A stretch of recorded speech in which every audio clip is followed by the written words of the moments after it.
Hello, everyone. Welcome into another episode of Capturing the Game Within the Game podcast featuring my man's Brady and me, the co host Desmond Jones.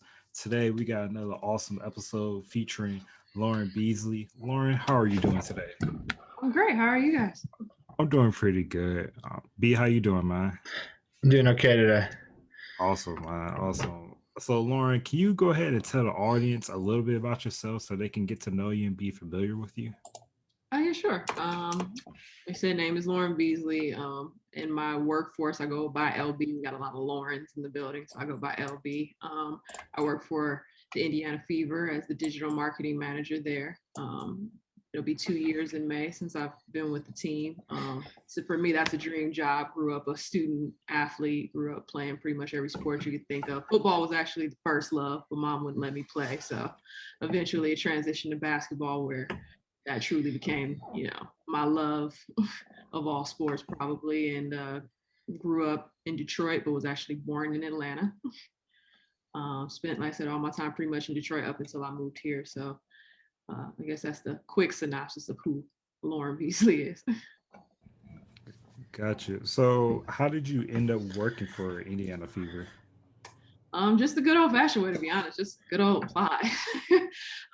Like I said, for me, sports has always been something I love. I've been in digital media realm for probably the last 6 years or so. Started off in radio, and pretty much just worked my way up there. So have always been on the digital side. First started off as a digital producer for a morning show back in Detroit, where I handled more of the social media aspects. So instead of worrying about the board and the actual day to day, it was more about the digital side. And then became an online editor, which in radio, or at least at Urban One, which is where I worked, it was kind of, again, more of like a digital manager. We just had a different title. So it was handling all the social, the email, the apps for all the various stations. So I did that at Radio One Indianapolis. So that's actually how I ended up moving here from Detroit. And then about 2.5 years in at Radio One Indy, was enjoying it, but was ready for something different. And again, basketball was always a big part of who I was and who I am. And growing up, the dream was to play in the WNBA. But as I got older, I understood that probably wasn't going to be the case. So the next best thing would be to be able to work in the WNBA, no matter what team that was for. But they just happened to have an opening. I applied, and by the blessings of God and a great VP who gave me a chance, I was able to be hired on. No, that's pretty interesting. So, what kind of made that transition of going into radio and then kind of going into just the digital media side of it? Because they're like almost two different things. So, how did that what was that transition or interest like spark for you? Yeah. In some ways it was very similar, and in some ways it was very different. With radio, I would say one thing with radio, I always still had sports as a part of my background, because with being radio, I mean, you guys know it's more about the music, the entertainment, and the artists. So there is normally a lack of sports, but being in Detroit and then Indiana, two major sports towns, sports was still always a forefront. So even if I wasn't always as involved, it was always still there. I was always still kind of in the sports realm. But beyond that, I would say just the biggest difference was more so just the day to day. In the essence of, for the radio, it could be an interview one day, it could be an event the next. It was just so many different variables. And then in my case, working for Radio One Indianapolis specifically, that was 7 stations I was responsible for digitally. So that's all of their social media, and each one has their own accounts, from Instagram, Facebook, Twitter. Each have their own websites. You got breaking news. It just was more of a day-to-day grind. As we're with the Fever, as you guys know, it's a longer off season. So for one, it's about in the off season making that content spread, getting in touch with your players, and etc. And then during the season, it ramps up, but it's a different kind. I don't have to worry about 30 different accounts for 30 different teams. It's just one, and that's just our Fever accounts and whatnot. And then it's, I would say it's probably the biggest other difference. It's probably a big team effort. I actually have a team with me with the Fever. I'm fortunate enough to have 2 great teammates who help run social on one end, and then the other one is our video content producer. And between all of us, we do great work, but then as a team, we really put it all together in a great way. So that's the other big difference. That's awesome. So here's a question for you. So when did you fall in love with basketball? I know you say you grew up playing football. I mean, wanted to play football, but parents didn't allow you. But what made you fall in love with the game of basketball? Oh, it's funny, man. I actually couldn't stand basketball at first because to me it was too many rules. And it's so funny because when people like, well, you liked football, which is way more complex. To me, the difference was football was simple. You pick up the ball and you run with it, or you catch it and you run, and that was it. Or if you're on defense, you get the person with the ball. Basketball was too complicated. What you mean I can't pick it up? If I pick it up, I can't put it back down. What are you talking about? Dribble here. Well, that's he could steal it from me. What are you doing? So to me, basketball was super complicated. So at first I was like, forget basketball. But I ended up playing just with some friends here and there. And I was the girl who did not want to shoot. I could be right under the rim, wide open, and I'm passing it back out to the top of the key. Like, no, I'm not. They're like, Lauren, you're wide open. I'm like, I don't care. I don't shoot. This is not what I do. I lived off hustle. I would go up and try to jump anybody in the room or on the court, rebound the ball. I'll take the Marcus Smart dives, no flopping. And things like that. But that was it.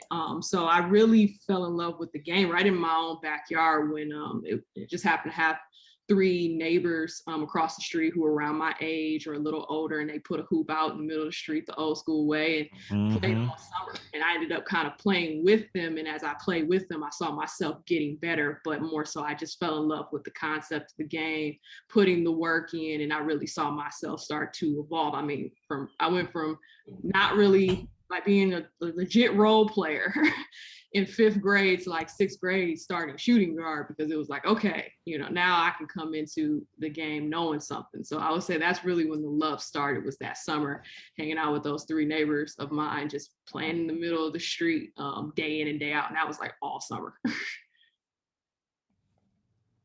No, that's pretty cool.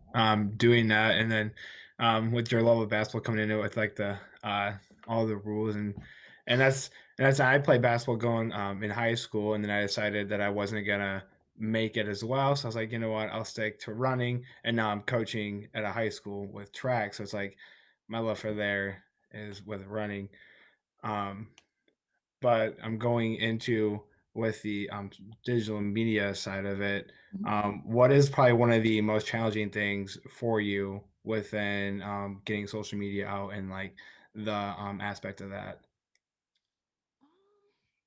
I think with social, it's always just finding your audience, or knowing your audience, and then growing your audience. Because you obviously, once you have your audience, you want to continue to cater to that audience, but at the same time, you're still trying to bring in that new audience, that new fan base, that new fan who can eventually possibly turn into somebody beyond just somebody who likes your photos or likes your videos or comments, but turns into an actual ticket buyer, turns into a lifelong fan, and then they bring others in. So I think it's always trying to just cater to that a little bit. And with that, you're also trying to feel yourself out within those trends. I mean, you guys know there's always a new trend, there's always a new app.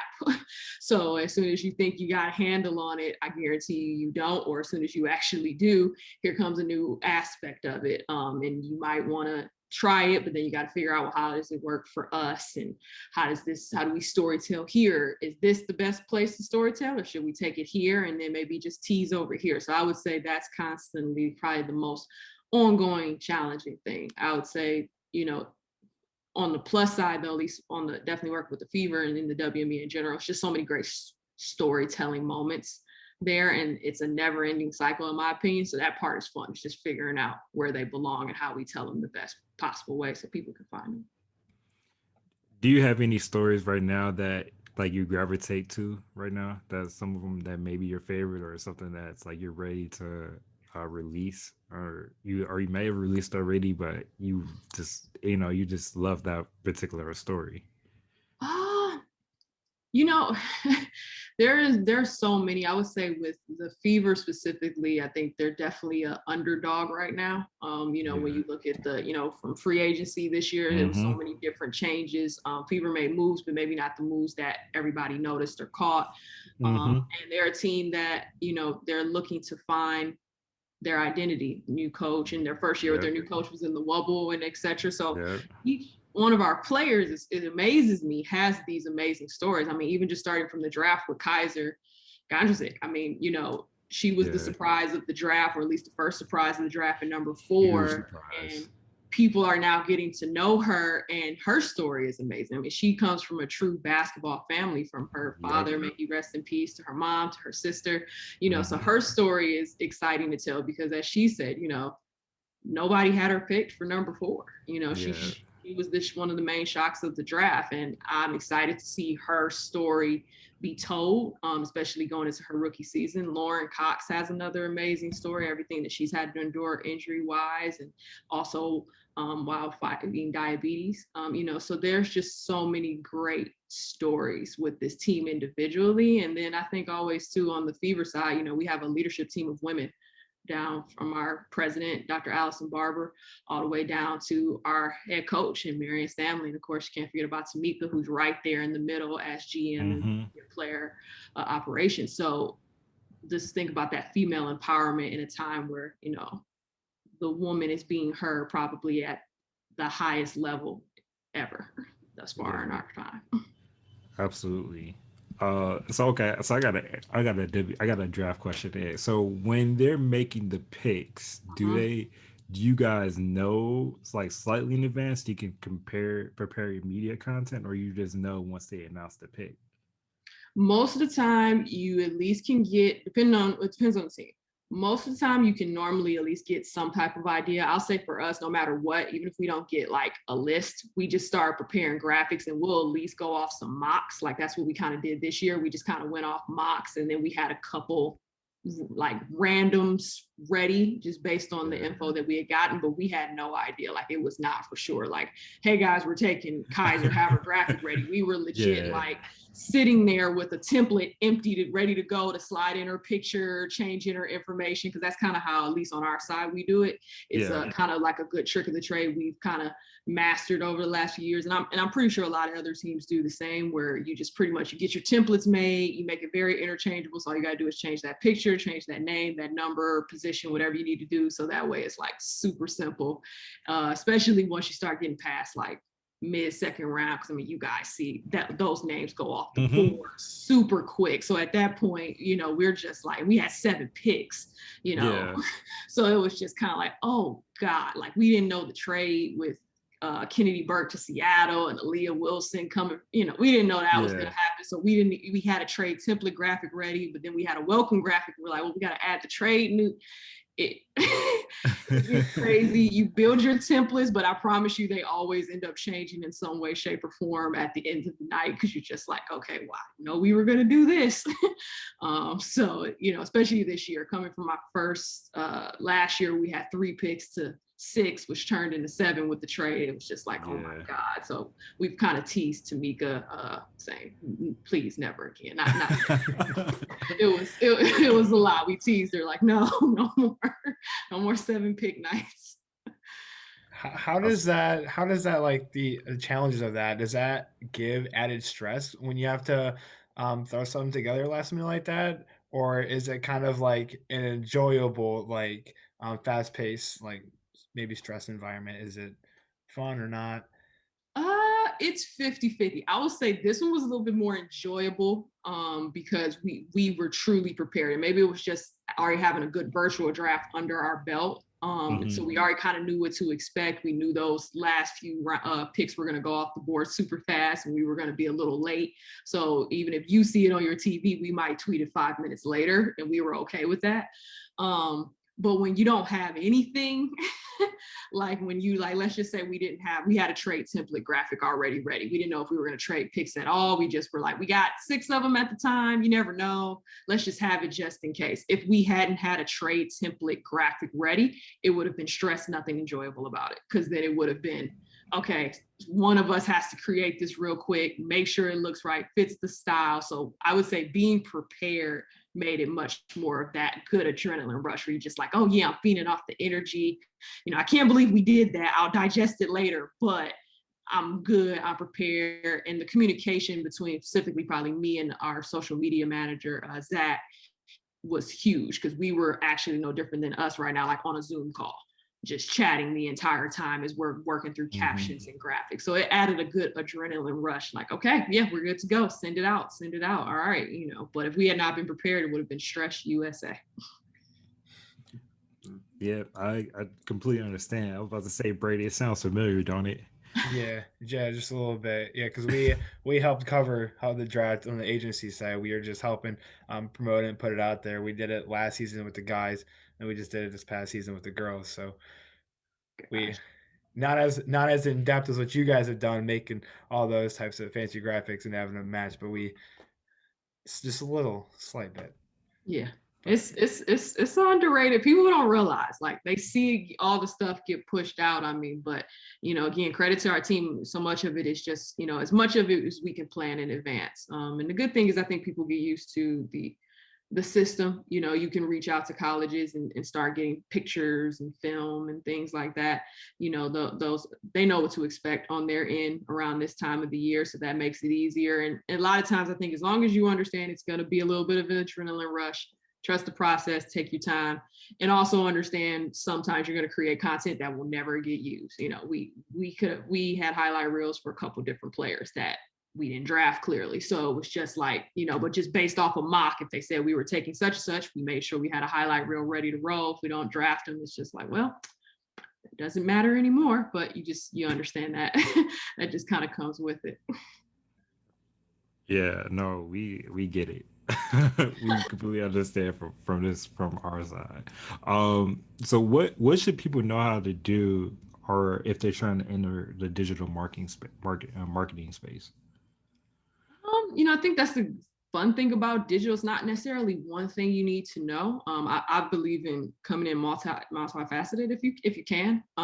If you do have something that is your thing, whether that is social, if that's app, if that's web, even if it's a little bit more of the digital journalism side, whatever it is that's your niche, definitely continue to make that your strong point. But I feel like in digital, we all wear so many hats. Nobody is just one thing. I mean, you heard me mention Zach earlier, who is technically his term is digital marketing coordinator. But I mean, in all sorts of ways, he's 6 different positions, really. He's the social media manager. He manages all of our social accounts and takes care of the captions and etc. He's also kind of like our photographer at times. So some of like the shots that we put up today for our first day of training camp is coming from him.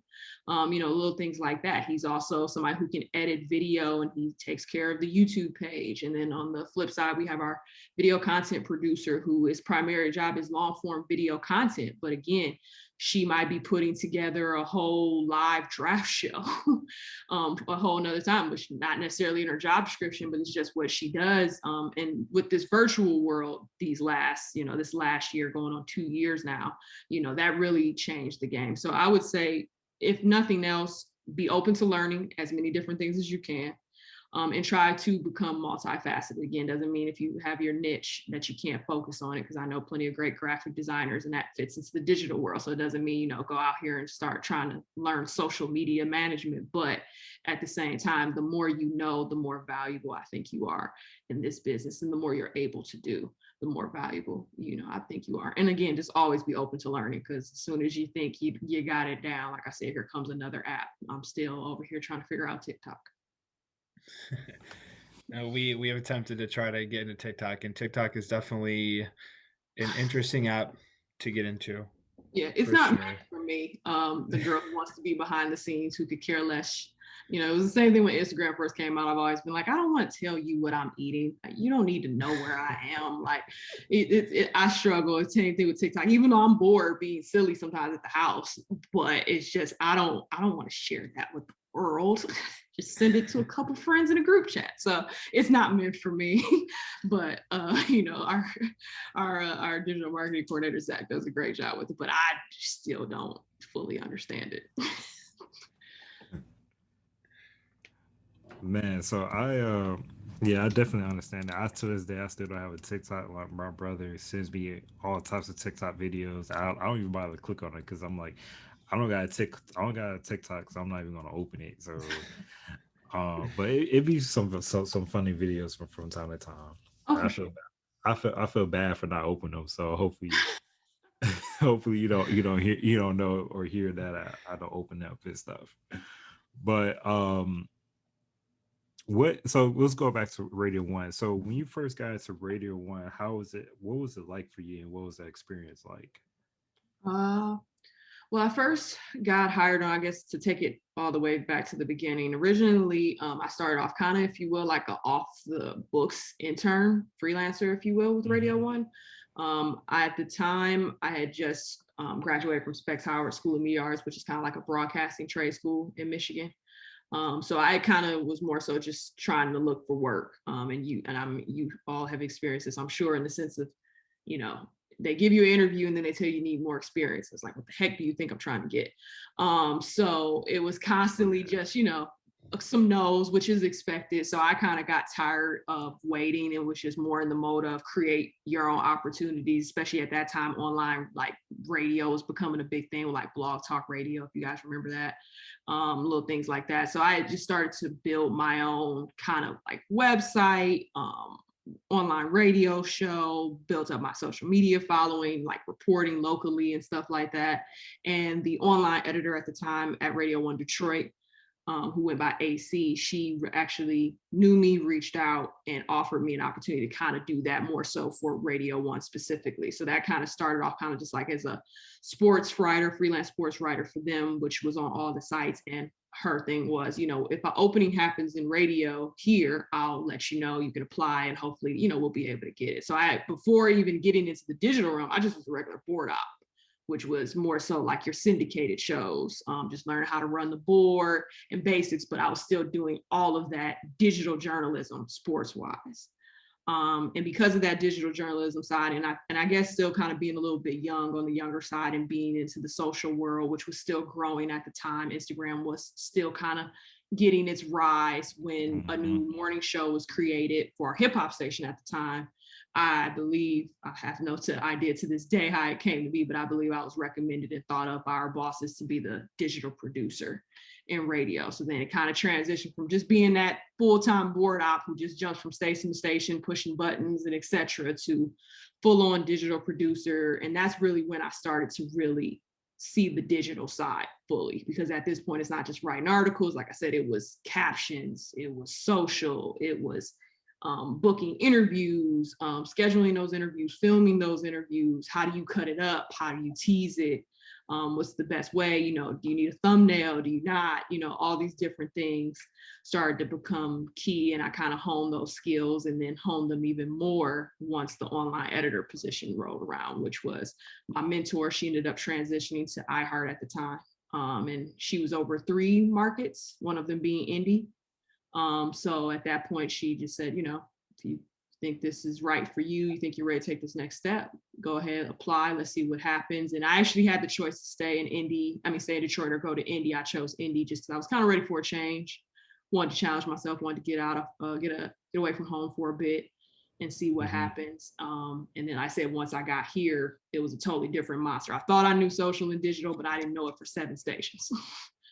That was a monster. Like I said, I repeat, you know, that's about 20 plus accounts that I was responsible for on a daily basis, not to mention breaking news, which was happening every second. Somebody's always getting locked up. Somebody's always got a new album out or a new record. There's always some new beef. Somebody always has a new breakup. Somebody got caught. It's always just something. So you just constantly found yourself always trying to be on top of the breaking news and etc. So that, I guess that would be kind of how I would say the radio beginning happened and how I got to like the very end. So who kind of like inspired you to get into either the radio business or into the digital media side of that? Who was that one person that kind of sparked your interest into it? Actually, it kind of started, nobody in particular, but originally I was originally I was a pre-law student at UAD, Detroit Mercy, back in Detroit. And the reason for that was after I played basketball all the way up into the end of my sophomore year where I tore my ACL. When I tore my ACL, I knew I was going to miss my junior year, which was, as you guys know, a huge part of your recruiting year. So I kind of spent my entire junior year, and I didn't have the best coach who had the best connections at the time. So I kind of spent my junior year like almost like pitching myself to college coaches all over the country, and surprisingly, they answered. So I ended up kind of creating a mini business my junior year to work with the boys basketball team. To be kind of like their college liaison, if you will. So making sure they understood like NCAA clearinghouse, what you needed to pass, your SAT or ACT scores, what those needed to be. And because we had a good young talent team, I went to Detroit Consortium High School, which is where Josh Jackson, who currently plays for the Pistons, he went there for a short time. So we had some good young talent there at the time, but we were still a small new school that most people didn't know compared to maybe like your powerhouses like Persian and Cass Tech and etc. So they didn't know us yet. So I just was kind of like, I can do this. Let me be your pitcher, so to speak. And that started off with me just reaching out to college coaches all over the country and responding. So long story short, that worked out very well to a point where I met Coach McCullum, who was the head coach at Detroit Mercy at the time. And he offered me opportunity to kind of be like a more of advanced student manager on his team. And actually go there and kind of use the skills, but in a different way with his team. So my vision was like sports agent, sports attorney at the time, because at this point I'm getting used to working with the guys, make sure they know what they need to do, kind of, giving them advice in the best way that I think I can. So I was thinking sports agent. So first it was just a few of my friends, like classmates, just pointing out like, Lauren, not to say you couldn't do this, but it seems like maybe communications might be your route, because we were always talking sports, and they claimed, I'm not saying this, I was, very intellectual. I knew what I was talking about. So it was always just kind of like, yeah, I guess. But in my mind, when I thought of communications or even anything broadcast and digital, I always thought of like a sideline reporter, because from a female standpoint, that was pretty much all I saw. It was either a host or a sideline reporter, let alone someone who looks like me. So it was always just kind of like, I don't want to be a sideline reporter. There's nothing wrong with it. I think they're great at what they do. That's just not what I want to do. So I never looked at it from that perspective. But enough people were starting to encourage me to go the communications route, and I kind of switched it over. But I would say the true person who really got me going was, I would probably have to say, was probably AC. Because it was with AC who I really got involved in the digital circuit. Before it was just the basics of being in communications, radio, television, film, not really knowing where I wanted to go. But with AC, she was so ahead of her time, and still is, quite frankly, with the digital realm, that she got me going, and she had me opening up my mind to a whole different genre of work that I had never really explored before. I never really saw social media and digital as work before. It was always just like, well, this is just, this is personal. This is just what you do. And it was like, no, this is going to be a huge part of what comes to be for the next few decades, if not longer. So yeah, there's going to be opportunities. It's just about harnessing where you want to be in that digital world, because you will have your pick of places if you want to eventually go to sports, or if you want to go to fashion or health and fitness, whatever it is, there's going to be a market for it, because digital is taking over.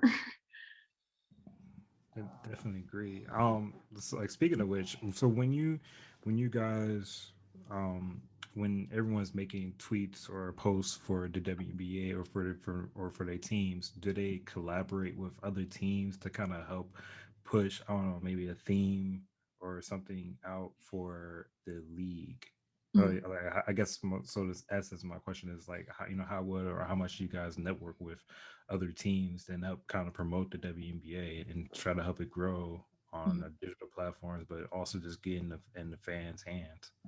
Yeah, for sure. I would say WNBA as a whole does a great job of like leading the charge with that. Just in the sense of always, we have obviously calls where we check in with all various departments, but digitally and socially and whatnot. We have calls where we check in, and when something's going well, with the jersey launches, there were pre-conversations before jersey launch, and there were going to be post-conversations after it, just discuss, what went well and etc.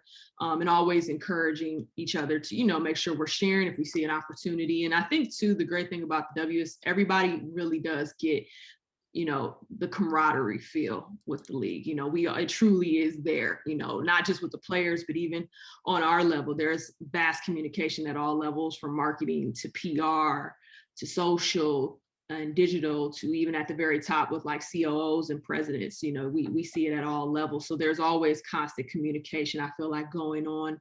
And if there are opportunities for maybe a singular team to connect with another, we've had those, especially like, maybe sometimes in the Wobble where access was limited, where everybody wasn't down there. Some people were. If somebody on Phoenix saw a photo opportunity of Diana and Tamika, they might post a photo on their end, but they're letting us know like, hey, we got this great photo, or hey, we're just going to tag you, so that way you can tag it. And sometimes it just goes without saying. We don't even need to say anything. It's just like, oh, this is a great piece of content featuring both of us. We're going to retweet it, or we're going to comment and show some love to it, and then we have our fun moments during the games too. If it's a close one, we might go back and forth a little bit with some different gifts and et cetera. So that's always fun too. So yeah, I would just say in a lot of ways it goes without saying. We just naturally have that camaraderie, but then at the same time, we have moments where we are able to collaborate and talk and reach out to each other and say, hey, well, what are you working on? Or hey, we got an idea. We think this might work great for you too. What are you thinking? And then sometimes our players get together and it encourages us to do it, because like we saw in the Wobble, there were so many great moments of solidarity that it at times, it may not be the entire league, but maybe it was just 6 particular players coming together for a moment, or the Holly Rose interview with 6 of the player association members, and it was just like, oh, okay, well, one of our players is involved. One of Atlanta's players is involved. One of Seattle's players is involved. So we communicated about how that was going to look socially. Do we need to share a hashtag? Anything like that? Yeah, I think that's cool. I was gotta ask a couple questions about the Wobble. Were you able to go down there with the team, and then how was that like storytelling like while you were down there? And was there anything like that like the WNBA told you guys, like all the teams, like how you guys were supposed to post, or what certain like content was supposed to be posted in a sense?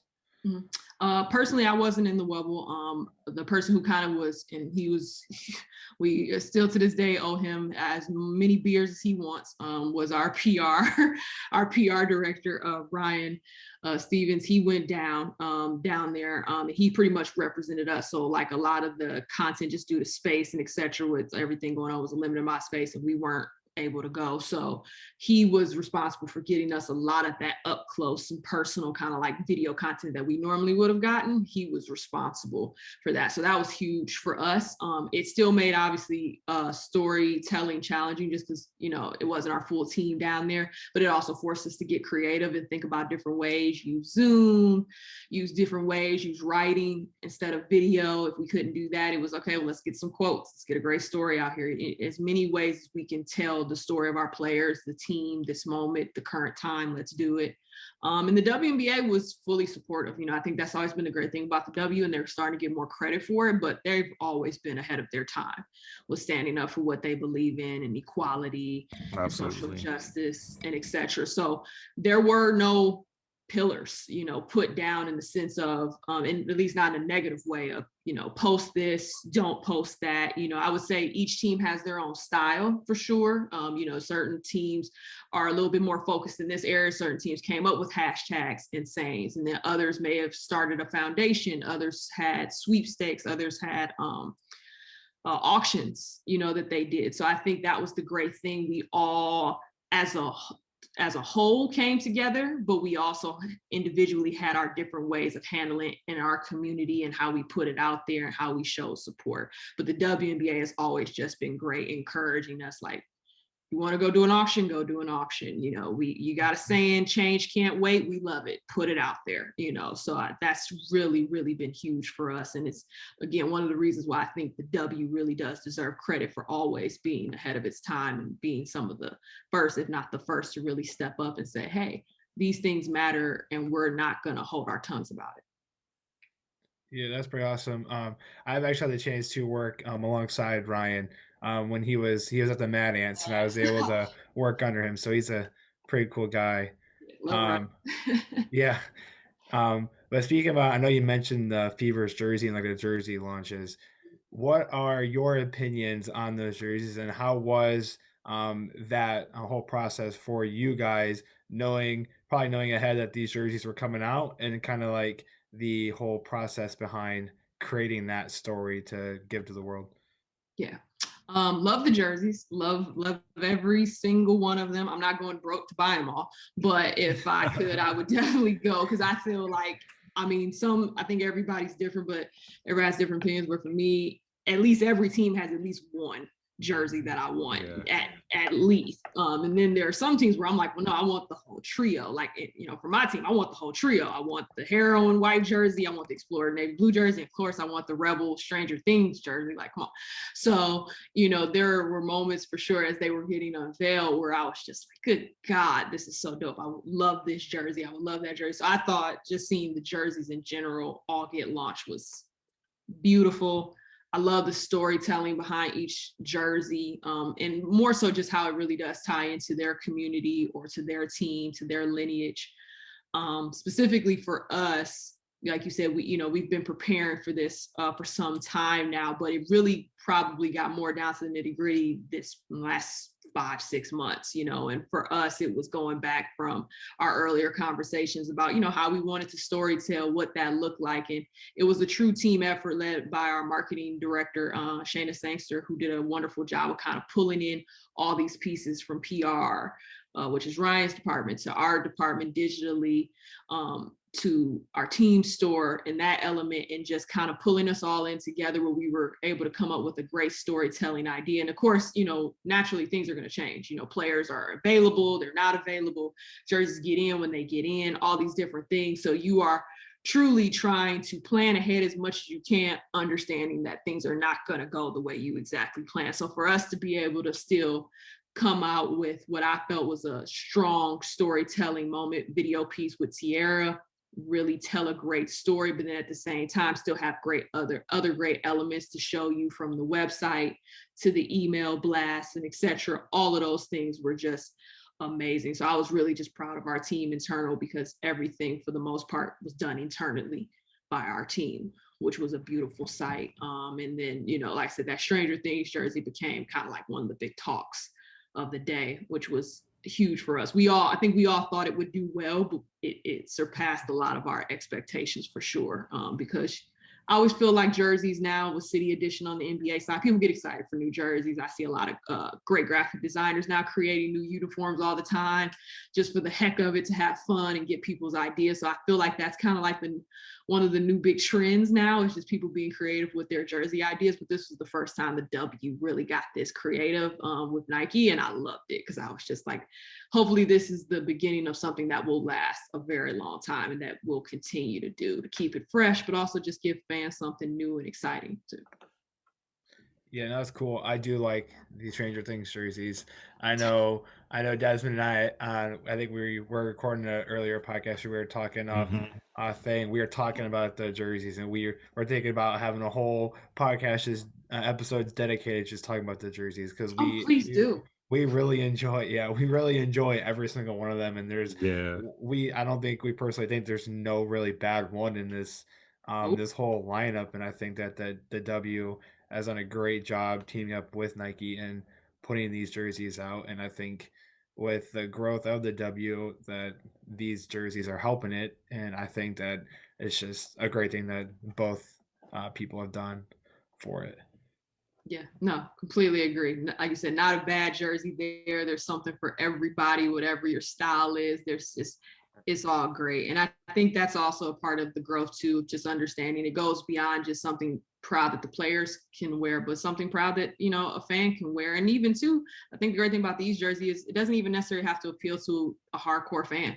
I think with the Stranger Things jersey, we understand, you're going to have our hardcore MVPs, as we like to call them, who we love, who are going to definitely show support and go buy it. But then on the flip side, I can totally see that 13-year-old kid who's just a fan of the show, who's just like, Mom, I want the jersey. Like, that's just what I want. I want Stranger Things. For that person who's a big black jersey fan. I'm a big black jersey fan. Like, I love me some good crisp black jerseys. And a lot of times, unless it's like an arch rival like Ohio State, because I'm from Michigan, hell no.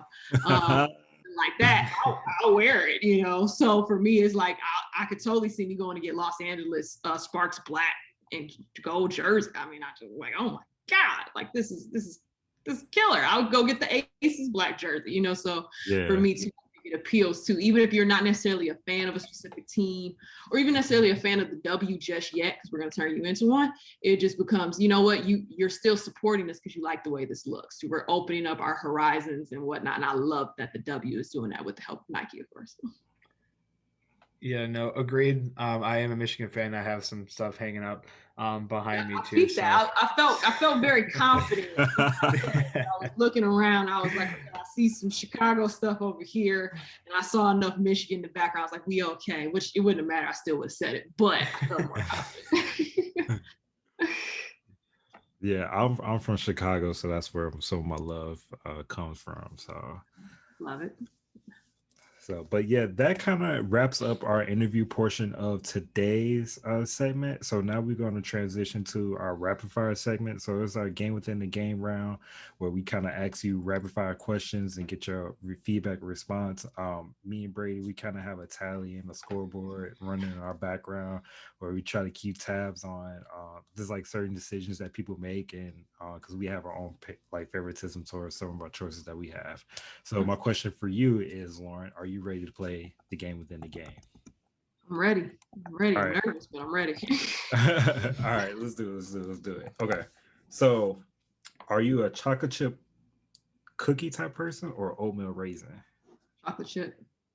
Yep, chocolate chip. I'm old fashioned. Give me my good old chocolate chip.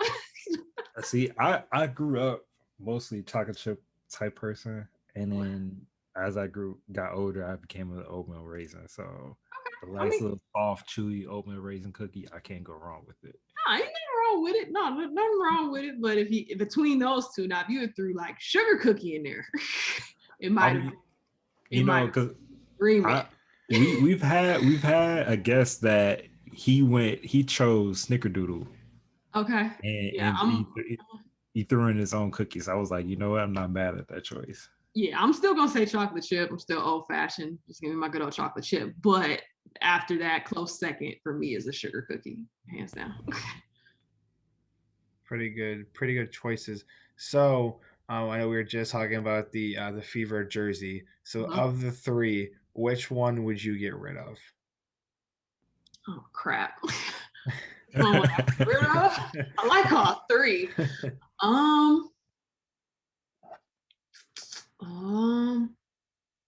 Definitely not Stranger Things. That's gotta stay. I'm partial to the white just because we haven't had a white jersey since Tamika retired. That was the last time we had white jerseys. So as much as I love Explorer, because I love me some good dark, like neutral colors, as much as I love the Explorer, just to keep the white, I would probably say we could get rid of the Explorer, but that's still a hard one because I love the Explorer. I just bought an Explorer, so I'm just but I love the white jersey. It gives me such nostalgia going back to the old Fever days with Tamika and Ebony Hoffman and Breanne January. Like it gives me such nostalgia with the old team. So I'm always like, oh, I love the fact that we have white jerseys again. Yeah, I love going to the games, and I still, one of the memories I have in my head is one of the bad memories, but it's when Maya hit a game winning shot over I forget who it was at the time. It was in the playoffs. And she hit Maya hit the game winning shot to put them ahead in the series. And I just remember just the feeling of being in there in the playoff game, that playoff atmosphere. When she hit that shot, it just sucked the life out of the stadium. I'm just like, I was sitting there next to my wife, and just when she hit that shot, we was just all saying like, yo, don't let Maya get the ball. Like, don't. and just to see that everything happened in slow motion, it was crazy. But yeah, no, I feel nothing compares to those moments. I grew up in Detroit, as you guys know, so I was a huge Detroit Shock fan. Was a season ticket holder. Well, my mother was. I wasn't paying for it, but I reaped the benefits of her being a season ticket holder. And I actually got a chance to witness the Detroit Shock win their first title when actually they had to leave Dallas and go to Joe Louis Arena for that short time. We were actually in the building, and even got to put on the ring from Coach Cheryl Reeves. Ended up seeing her at a event like 2 weeks later, because you know, when you're a season ticket holder, you get invited to like special events and stuff. And they had an event. I want to say it was Applebee's or Chili's. And we went out there, and she happened to see me and my teammate, and our mothers were both there with us, and she let us both try on. Like, I still have a picture at home in my mom's scrapbook, probably, of me wearing a Detroit Shock's championship ring when Cheryl Reeves was the assistant coach under Bill Laimbeer at the time. So to your point about playoffs, like, I'll never forget those memories. My favorite player of all time to this day is still Deanna Nolan, straight out of Flint, Michigan. So Tweety. Okay. So she's still my favorite player. Okay.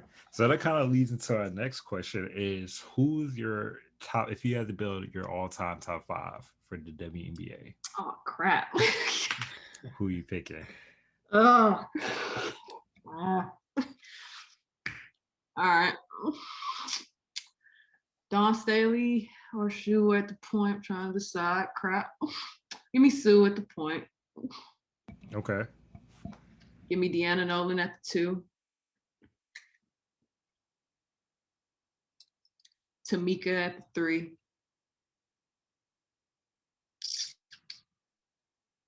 Give me Candace Parker at the 4.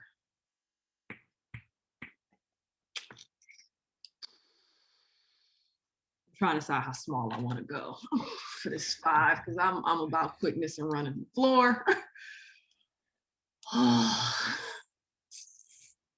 Who do I want to go with at the 5? Because I kind of want to go small. Go with your heart. Well, see, my heart would have just put Candace at that bad boy. It went with like another guard. As your lineup, nobody can tell you right or wrong. That's true.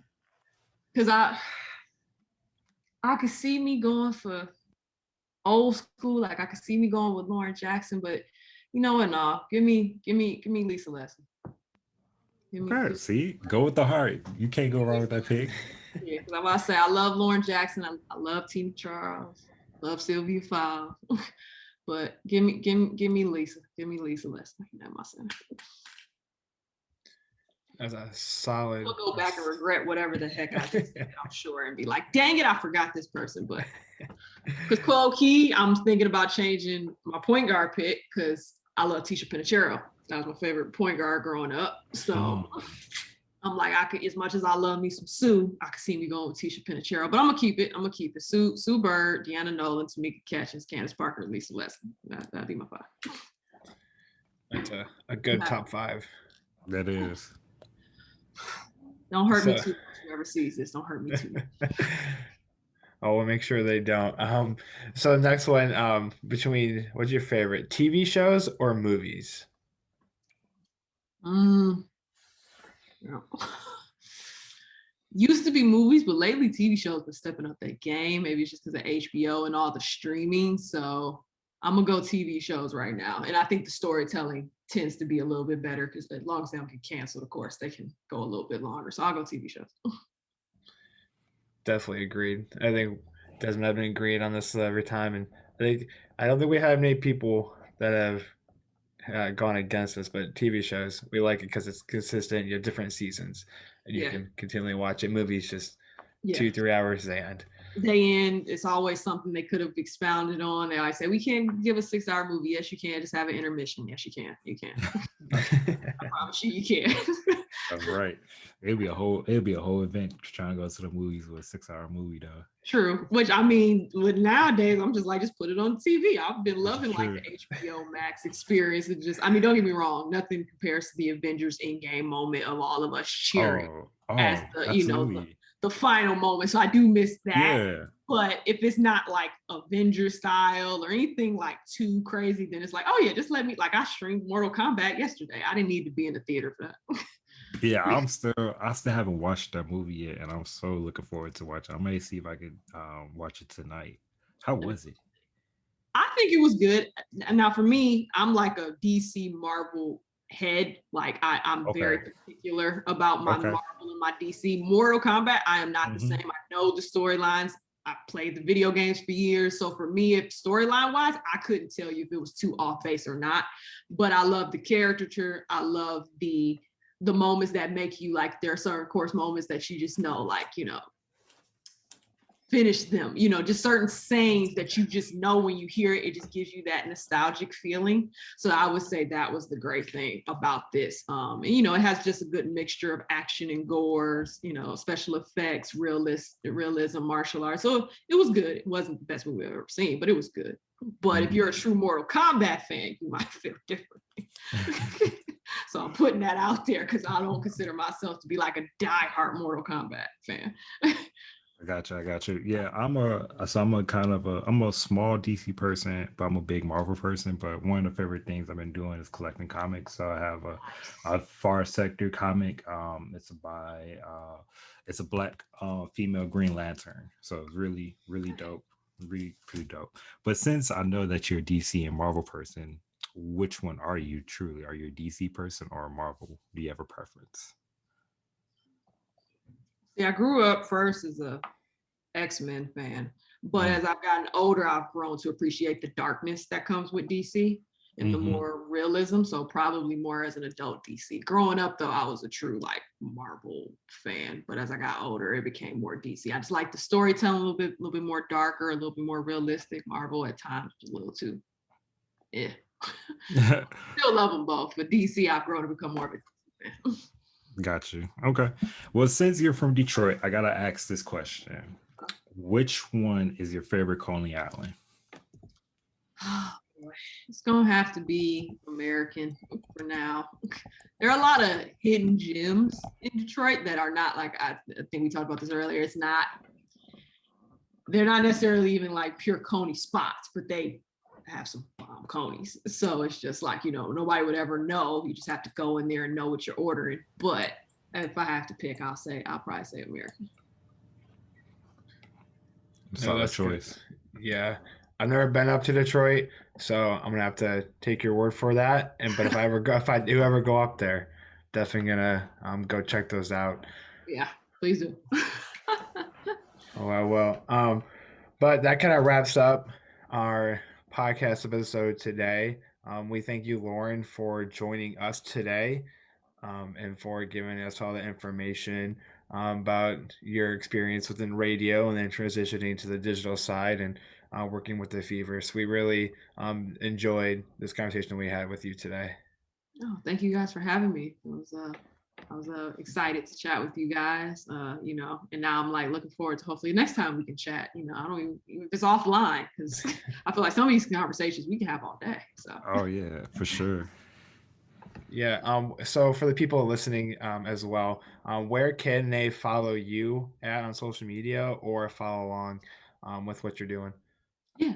You guys can follow me at Beasley93 on Instagram and then Beasley313 on Twitter. I would encourage you to go to Instagram. I'm barely ever on Twitter except just like retweeting our stuff.